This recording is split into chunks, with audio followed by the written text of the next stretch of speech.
Crucial that no one seems to be saying we want that out. That's right, although we were never really expecting the Chinese to push as hard as perhaps the Australians or the Saudi Arabians. So I think, again, we need to see what happens behind the scenes here, because there has been some pushback already from Saudi Arabia in the plenary. What was really interesting about the Chinese statement is that they keep going back to these two issues of the Paris Agreement that they want to stick to. So they're talking about the temperature goal and they're talking about the ratchet mechanism. So they keep saying that they don't want to open up the Paris Agreement. They're saying that any movement too far beyond those two areas is actually a reopening of the Paris Agreement negotiations. And of course, that's where the sticky negotiations will collide with the real world. I mean, as I understand it, no one is actually saying we should try and limit temperatures to less than 1.5 degrees anyway, are they?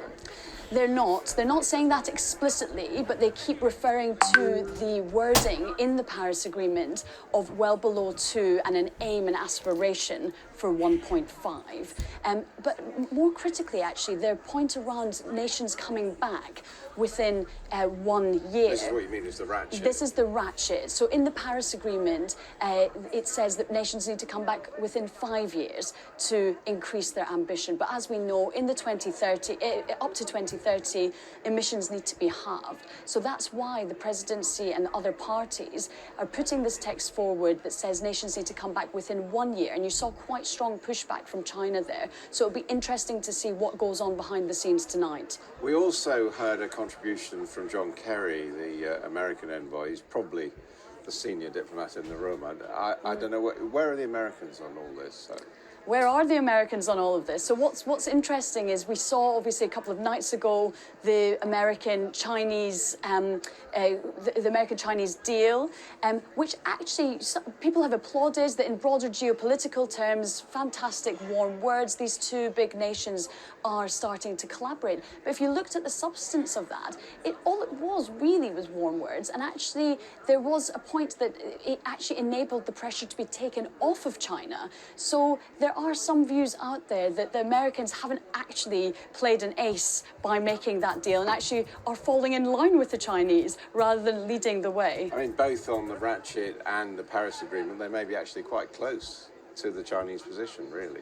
That's right, and I've heard commentators say that actually the Chinese and the Americans are actually much more similar than perhaps they like to think they are. And so what's interesting, again, on the transparency side of things, you heard that the Chinese are also pushing back quite hard on exposing themselves to broader scrutiny. But actually, on the other hand, you do have developed nations as well, the US in particular, pushing back on that too, because they don't necessarily want to expose the fact that they're not providing the finance that they said they were going to provide. So they do. There is a bit of a balancing act going on there. And what do you make of the president saying he's going to give a news conference at 5 o'clock? I thought he was supposed to be banging heads together behind closed doors.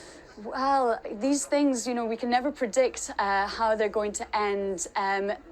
He could be announcing another draft coming forward, but who knows? We were all on the same page there in the sense that we don't actually know when this is going to end. Noticeable, though, that the Saudis certainly were quite clear they want it over at 6 o'clock. And you do need consensus from all parties to extend the negotiations as well.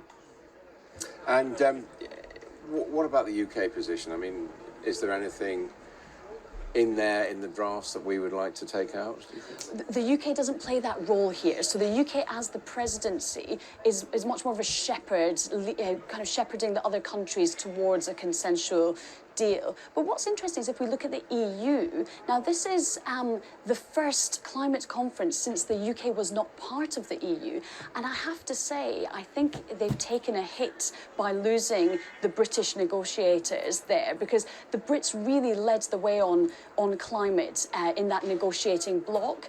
And I think we are starting to see the EU sort of lose its mojo in these talks. They've been called out for being missing in action, not stepping up to bang heads together to make sure that the finance is delivered. So who knows, possibly in the next 24 hours they will step up, particularly on the finance agreements. Yet to see. 24 hours, that'd be a long time. Anyway, thank you very much indeed. Now, there is